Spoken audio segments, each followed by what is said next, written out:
The spray paint was still wet when I walked in. Red, sloppy letters scrawled across my living room wall like a personal insult from someone I'd once called family. Thanks for the free ride, sucker. The words pulsed like an open wound. My name is Naomi. And from wherever you're watching this, stay with me. Have you ever opened your home in love, only to have that love stomped across your floors in muddy shoes and lies? Because that's exactly what happened to me. And the part that hurt most?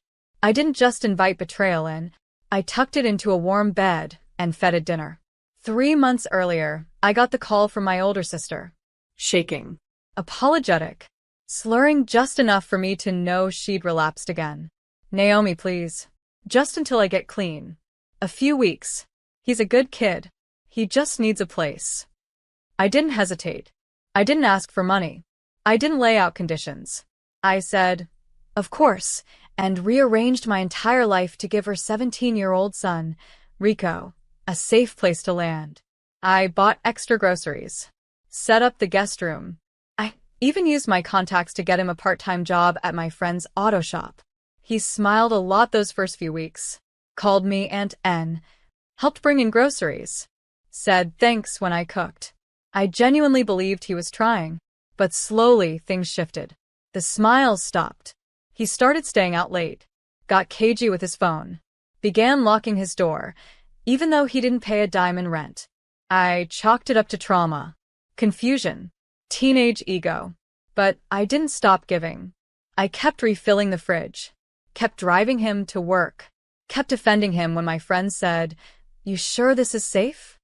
I didn't want to believe the worst. Until I came home from work one Friday evening and everything was gone. TV? Gone. Laptop? Gone. My mother's necklace? Gone. Even the emergency cash I kept in the laundry drawer? Gone. And on the wall, above the cracked cabinet door he likely kicked in on his way out, that message. Thanks for the free ride, sucker. That night, I sat on the floor of my empty apartment and laughed, not because it was funny, but because if I didn't laugh, I was going to scream. I didn't file a police report. Not yet. I did something else. I logged into the school portal I helped him register for. The same one he pretended to log homework into. I saw that he was still listed as a student. Still attending classes. That meant he was still in the city. And that meant I had a window. The next morning, I packed a folder. Documents. Screenshots. Messages. Security cam footage from the lobby. And one thing he never saw coming. A signed letter from his probation officer, who also happened to be my friend's husband, someone I'd looped in months ago, just in case Rico slipped again. By noon, I was walking through the front gates of his school. I wasn't yelling. I wasn't crying. I was prepared. Because if Rico thought he was just going to vanish with my trust, my money, and my peace, he was about to learn something that morning in homeroom. Aunt N doesn't break. She builds receipts. I walked into the school like I belonged there. Blazer. Folder in hand. Calm face. The front desk receptionist looked up and smiled. "Can I help you?" "I'm here for Rico Jennings," I said smoothly. "His aunt. It's urgent." She blinked, clearly unsure how urgent could look so polite. "I believe he's in third period history." Perfect. "Is Mr. Lerner still teaching it?" "I remember him from orientation." She nodded. "I'll send someone to pull him." "Actually," I said gently, sliding a folded paper across the counter, "this is a formal document. I'd like to present it with school administration present. And, if possible, I'd prefer to handle this discreetly. Quietly." She looked at the header on the letter, the legal stamp, the logo of the Youth Rehabilitation Partnership, and her demeanor shifted. Within 5 minutes, I was escorted to the vice principal's office. They called Rico. He walked in with that slouched gait, confident, bored, that teenage mask of untouchability pasted on his face. Until he saw me. His mouth twitched. "Aunt Naomi? What are you?" "Sit down." I didn't raise my voice. I didn't need to. The folder was already open. "This," I said, placing the first document on the table, "is a printout of every item stolen from my apartment. This," I continued, tapping the next page, "is surveillance footage from the hallway. That's you. Leaving at 1:43 a.m. with 2 duffel bags. One of which was mine. He paled. And this, I said, holding up the final letter, is a signed notification from your probation officer. Since you're technically under Youth Protection Services while your mother is in rehab, your actions constitute breach of conditional trust. The vice principal's eyes widened. Rico, is this true? He didn't speak. I leaned in just a little. I took you in like family. You called me Aunt N. I gave you shelter, food, a job, clothes, safety. You didn't just rob my apartment. You robbed the one person who would have fought for you if you asked for anything. I didn't mean, he mumbled. You meant every word. I cut in. You spray-painted it on my wall. That was the truest sentence you've written in months. The school couldn't keep him there, but they gave me permission to place a formal behavioral violation on record. Something that would follow him if he tried to transfer schools under a different guardian name. Something real, not just gossip or suspicion. Before I left, I stood and faced him directly. You didn't just burn a bridge, Rico. You blew up a home. I looked at the vice principal. If any of your other students ever need a place to stay, really stay, send them to me. But not him. Not again. And I walked out. That night, my apartment was still half empty. But I lit a candle, cleaned the wall, tossed the broken cabinet. And then I opened a new folder on my laptop. Free ride fallout, ongoing. Because Rico wasn't the first person to take advantage of me, but he would be the last to walk away without consequence. 2 days later, my friend at the auto shop texted me. Guess who tried to get back on the schedule today? I replied with a single line. Let him know the ride's over. And the road ahead just got a lot steeper. The call came at midnight. Not a text. Not a voicemail. A full-on call, ringing into the darkness like guilt finally found a phone. I almost didn't pick up. But when I saw her name... I did. Naomi, it's me. My sister's voice sounded like gravel. Raw, crumbling, trying to hold itself together. I heard. About Rico. He told me what happened. I waited. No interruptions. Let her tell it how she wanted. He said it got out of hand. That he just panicked. That he was scared. Scared? He wasn't scared when he wiped me clean and tagged the wall like a joke. But I didn't say that. Not yet. He didn't just panic, I said slowly. He planned. There were withdrawals from my emergency fund 2 days before. He forged my signature at the pawn shop. That's not panic. That's premeditated betrayal. She sniffled. He's a kid, Naomi. He's been through so much. There it was. The excuse machine. The family defense system we all knew by heart. So have I snapped. I've worked 3 jobs. Paid for mom's care. Helped you through detox twice. And not once, did I spray paint my pain onto someone's wall. Silence. You're right, she said finally. I didn't think you'd give up on him. I didn't, I whispered. He gave up on me. And then I said what I had rehearsed in my head 100 times. You always come to me when you're sinking. And I always throw the rope. But what happens when I go under next time? Who's going to pull me up? More silence. Then. I'm sorry. It was the first time she'd ever said it and meant it. But apologies can't repair holes when the foundation is gone. I hope he turns things around, I said. I really do. But not under my roof. Not under my name. I understand, she murmured. I just wanted you to know I'm getting clean again. I'm trying. Then try harder than he did. And I hung up. The next morning, I called the auto shop. Hey, Paul. Let's open up that intern spot again, not for Rico. For someone who's ready.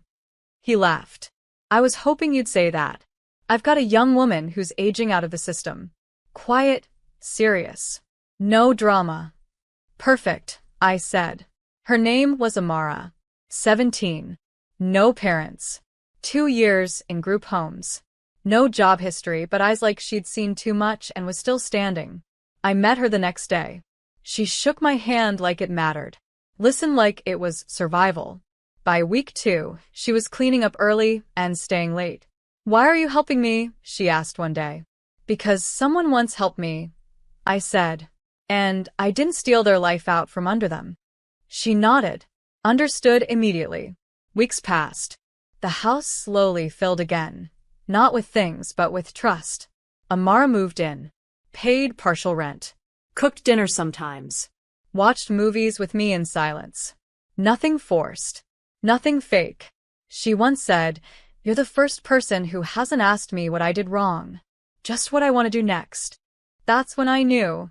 Rico's betrayal didn't make me bitter. It made me careful. And now, I was choosing who got my warmth, my help, my home. And this time, I was choosing right. 3 weeks after Rico vanished from my life, I received a text that nearly made me drop my coffee. "We found some of your stuff. It's at Gold Star Pawn, 6th and Ridge." No name, just the message. I didn't hesitate. By noon, I was standing under a flickering neon sign, staring through thick glass at a case filled with my memories. My grandmother's ring, the engraved silver watch my late uncle gave me after college, a camera I bought with my first freelance paycheck, and, on the wall behind the counter, my laptop. I approached calmly. I'd like to verify an item was sold under false pretenses. The clerk looked up, annoyed. "We don't do returns without receipts." I smiled and slid the paperwork across the glass. Receipts. Screenshots. Police ID number. The incident report I'd filed after the school meeting. He scanned it, then looked up with a twitch in his eye. Ah. "That one." "Yes," I said. "That one." Turned out, Rico used a fake ID. Sloppy laminate job. Said his aunt was moving and let him take whatever. The shop had logged everything: serial numbers, date stamps, surveillance footage. I requested copies. They hesitated until I brought out the final page, a lawyer's letter of intent to pursue legal action under the Stolen Property Act. The manager caved. "You didn't hear it from me," he muttered, sliding over the log sheet. "But he's been in and out of here. Different locations. Same tricks." I took everything. Not just the sheet, the pattern. He was building a reputation. Not just for theft, for targeting kindness. That night, I sat with Amara, organizing what I now called the wall. Photos. Timestamps. Statements. A full crime board, only without the murder, just a bleeding heart and missing heirlooms. She looked at it quietly. "You're gonna take him down, aren't you?" "Not for revenge," I said. "For record. Because the next time he charmed his way into someone's house, they deserved to know the blueprint he used." Amara stared at the photos for a while. "You could have just moved on. Forgotten it." "I don't move on," I said. "I move through." 3 days later, I called a friend, Sasha, a producer at a local podcast. Her show focused on community issues: justice, rehabilitation, youth crime. I pitched her an episode. What happens when second chances get stolen? She bit immediately. We recorded that Friday. I didn't say Rico's name, but I told the story. About opening my door. About watching trust turn into empty drawers.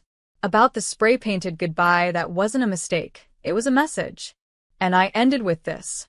Kindness isn't infinite, but it is resilient. You can drain it, but if you build it back with truth, it can be stronger than before. The episode went viral locally. Listeners sent messages. Teachers. Guardians. Even a foster parent who said, "Thank you." I almost gave up. Now I know I'm not alone. Then, quietly, my inbox buzzed with a name I hadn't heard in weeks. Rico. Aunt N. I saw the podcast. I know it's about me. I'm sorry. I didn't know how far I went until I heard you talk about it like that. I know you won't trust me again. I just needed you to know. I was listening. I didn't respond. Not out of spite, but because apologies should echo in the silence they created. And for once, I was finally at peace with that. A week after Rico's message, I still hadn't replied. Not because I was angry, but because I needed to be sure he meant it. Words are easy when you're exposed. And Rico had been exposed to the school, the streets, the system, and now the internet. But change? That takes more than guilt. So I waited. Until one day, Sasha, the podcast producer, called me with a strange tone in her voice. You're not gonna believe who showed up at the community center after we aired your episode. Who? Rico. I sat up. What did he want? He asked if we had a list of local service projects. Said he didn't want to take any more. He wanted to give something back. I didn't speak. Naomi, she said gently, I think he's scared. Not because you're angry, but because you moved on without him. That same day, Amara got accepted into a local college prep program. She came home glowing, gripping the letter like a miracle. They're giving me a partial scholarship, she said. All I have to do is keep working and show up. I hugged her. Fierce. Proud. And as I held her, a thought surfaced, something radical, dangerous, honest. Could there still be a bridge for Rico, too? Not into my life, not into my home, but into something better than where he was headed. The next morning, I drafted a message. Short. Precise. Conditional. Rico, if you're serious about changing, meet me tomorrow at 10 a.m. Corner of 12th and Main. Don't bring excuses. Bring your hands. We're painting. He replied within seconds. I'll be there. It was the wall behind a youth shelter, the same one I once volunteered at when I was younger. They needed it painted, freshened, made whole again. A visual metaphor? Sure. But more importantly, it was work. Rico showed up in baggy jeans, worn sneakers, and a face that had aged 5 years in the span of 5 months. He didn't hug me, didn't look me in the eye, just nodded and picked up a brush. We painted in silence for an hour. At one point, he said, I pawned your camera. I'm sorry. I know you probably used that for work. I nodded, still brushing long strokes of white over old graffiti. I did. It was mine. More silence. Do you hate me? I stopped. Turned to face him. No. But I don't owe you anything anymore. Not love. Not warmth. Not trust. He swallowed.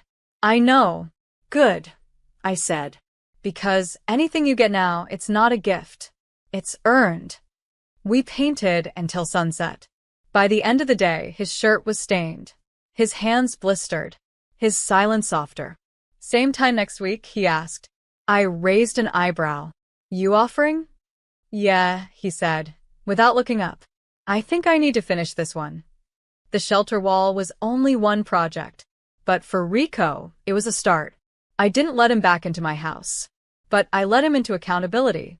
Because sometimes the only way to rebuild someone who tore you down is to hand them a brush and say, you broke it.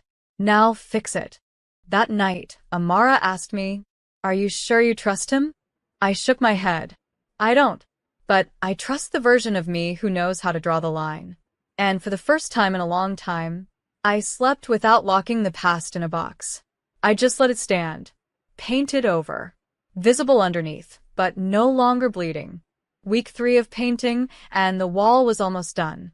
What started as layers of graffiti and grime was now a smooth stretch of soft blue. Fresh, clean, unrecognizable. Like it had never been vandalized at all. Funny how healing can look like starting from scratch. Rico showed up early that day. Still quiet.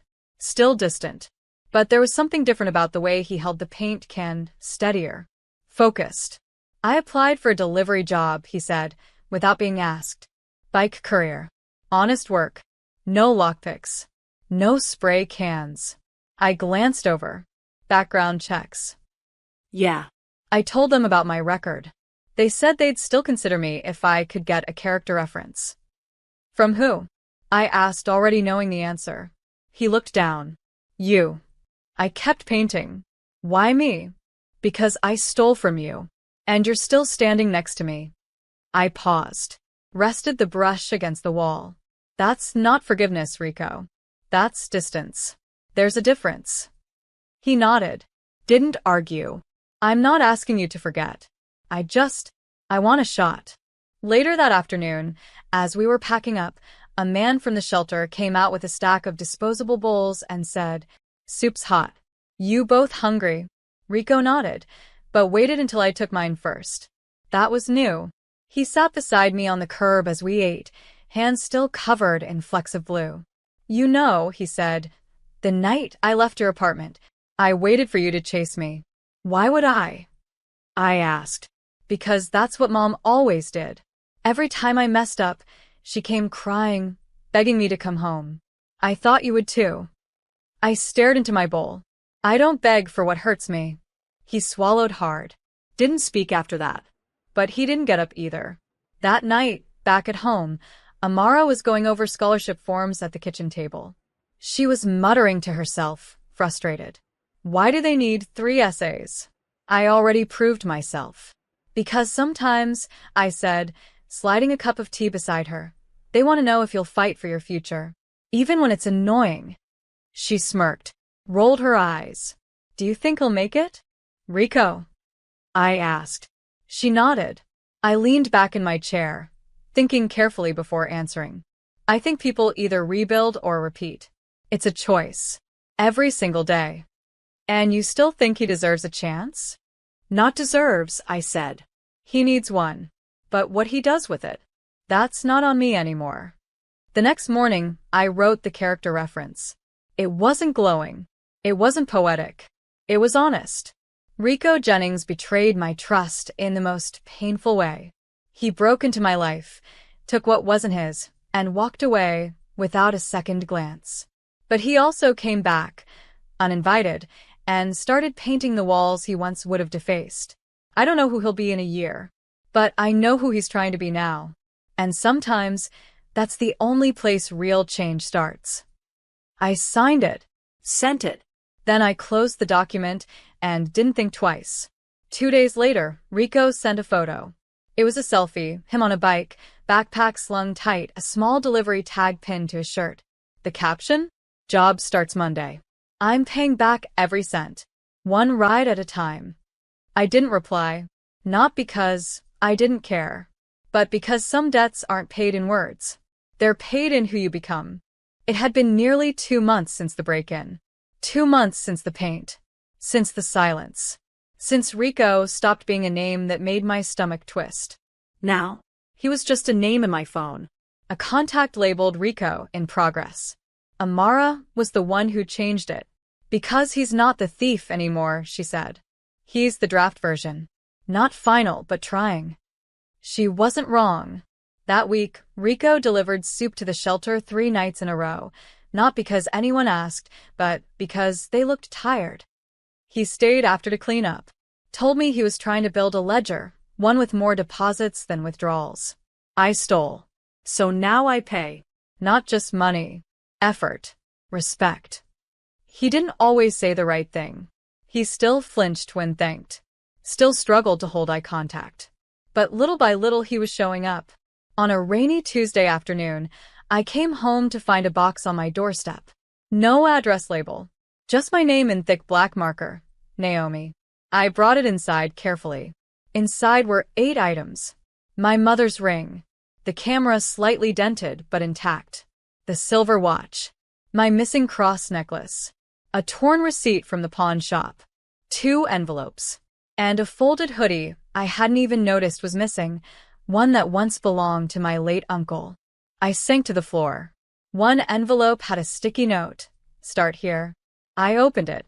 Inside was $520 in cash and a list. Partial repayments.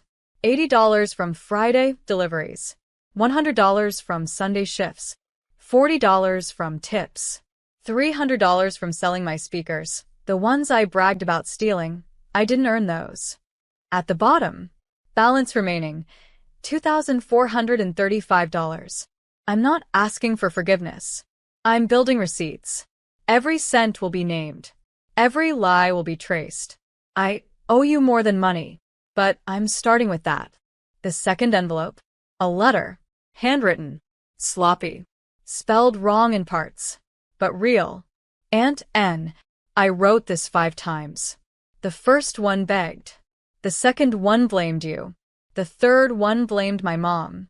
The fourth one made excuses. This one just tells the truth. You were the first person to help me without strings. And I tied you up anyway. I thought you'd chase me. I thought you'd break. Instead, you built. You built a wall. A life. A boundary. And somehow, you let me build beside you. Not back into your home, but into myself. You said forgiveness isn't free, so I won't ask for it. I'll just keep paying. Sincerely, Rico. P.S. I got accepted to a re-entry program. They're helping me apply for my GED. First class starts next month. I told them my reference is the woman who never came looking for me because she was too busy finding herself. I didn't cry. I just sat there in the doorway for a long time, box open, letter in hand. The rain still tapping against the windows like the past asking for entry. I didn't let the past in, but I did let hope sit beside me. Not because Rico deserved it, but because he'd earned it. Later that night, Amara looked through the box and said, "You're not going to put that stuff back, are you?" "No," I said. "I'm going to put it where it always belonged, which is in a story, not in my heart. Because forgiveness doesn't mean forgetting. It means closing the ledger, page by page, debt by debt, choice by choice." 3 months after Rico emptied my home and tagged my wall with betrayal, I stood on the steps of the youth center for something I never thought I'd witness. His GED ceremony. He wore a second-hand blazer over a wrinkled button-down. His tie was crooked. His shoes didn't match. But his hands? Steady. His eyes? Clear. And his posture? Taller than I'd ever seen. He didn't know I was coming. Amara had convinced me the night before. You don't have to hug him. Or speak. Just show up. Sometimes, showing up is the full sentence. So I did. I slipped into the back row, behind rows of folding chairs and laminated name tags. The director read his name second to last.